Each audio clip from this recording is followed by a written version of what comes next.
Remember back in the day when you would buy a game, turn on your console, pop it in, and enjoy your day off without having to worry about some random ADHD kid frying you online after you spent the entire family savings on a virtual character? The year is 1990 and some random doofus decides that their arcade game Double Dragon 3 is going to include the first real microtransactions, offering the player the option to spend more money on buying in-game upgrades consisting of power-ups, health, weapons, characters, and more. This of course was extremely negatively received by the general public and it caused an outrage. But this moment right here is where the evil truly began eviling. Over the course of the next 15 years, microtransactions slowly started creeping their way into modern releases. The most notable in-game microtransactions came from Bethesda back in the 2000s. The Horse Armor Pack was probably the start of microtransactions that we know about today. It's one of the most controversial things to happen to video games at that time, especially as it added nothing of value. What? Now of course, the 2000s was still a fine time as live service games haven't yet had the chance to start clawing their way to your wallet. But this would quickly change in the year 2009 when the most evil company in existence decided to make Ultimate Team. The dirtiest, most vile and scummy online game mode to ever exist in the history of video games. EA Sports already had a microtransaction model that they were abusing even before the release of Ultimate Team with The Sims. The Sims started the entire buy the game, then the fancy packs to furnish your shitty looking house model that EA is pretty much known for today. The Sims 4 is the most notorious on that end as you need approximately around 1.2k to even have access to the fancier packs. That price tag alone makes me want to put on an eye patch, raise my non-existent sails with a large skull on them, and raid their headquarters. EA Sports single-handedly made every single major investor look at their model of releasing subpar games while producing enormous amounts of profits go like... Oh, that's hot. That's hot. This in turn managed to put us in the current position that we're in.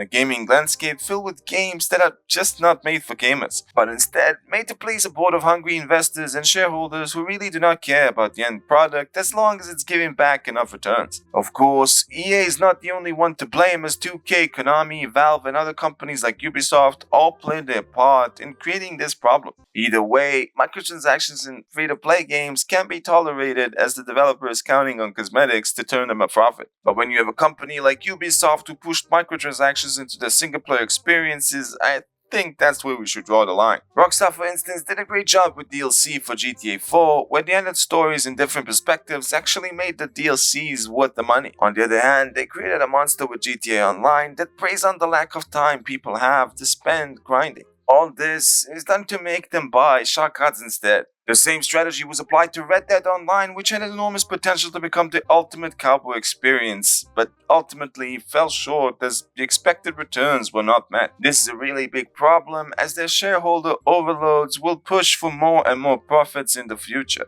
potentially leaving the player base with not much content other than recycled stuff for whatever online mode they end up releasing alongside GTA 6. Now this might not seem like a big deal, but when companies get comfortable and people keep spending their hard-earned money on virtual currency, the same companies start slacking. And in turn, they produce games of lower quality compared to the ones from before. The most obvious example currently is Ubisoft, who is facing a crisis that might lead to the company actually going bankrupt. If things keep going down the same route, companies like EA, 2K, and eventually even Rockstar, if GTA Online's economy keeps getting inflated to the point of simulating a real-life dystopia, will all end up falling from grace. Before finishing off the video, I want to say that I have nothing against people spending their money on skins or cosmetic items that have no impact on the actual gameplay itself. But when you pay $70 for a game and then have to basically spend even more to be competitive in said game, that should be a crime. Also, to whomever first came up with the idea of monetizing in-game purchases, I hope your credit card gets declined every time you tip your favorite OnlyFans creator. Anyways, thank you for watching this video and thank you all for 347 subscribers. Please make sure to hit that like button if you agree that microtransactions need to be sanctioned in some way, shape or form, and of course subscribe for a chance to win an RTX 7090 in a few years once this channel reaches 10 million. Stay silly, keep edging, and I'll see you all in the next one.